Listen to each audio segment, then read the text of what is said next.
আর দেখেন এই ছোটটা ওদের ঠুকাচ্ছে। আর দেখেন মারামারি ঝগড়া করে কি করে, না আগে ওই যে কামড় দিচ্ছে, দেখেন দেখেন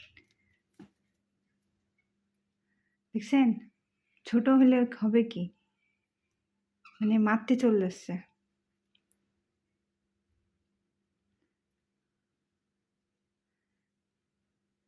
টিটুর কাছে গেলে কিন্তু টিটু কামড়াবে না, ও রাগ বেশি।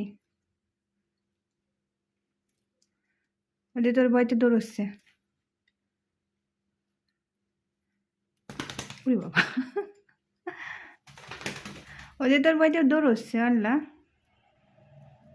আমি ভাবলাম যে ম্যাঙ্গোর আরও কামড়াবে। আসো আসো, তুমি চলে আসো, ও ওদের সাথে থাকতে হবে না, আসো তুমি এদিকে আসো। দেখছো অবস্থা।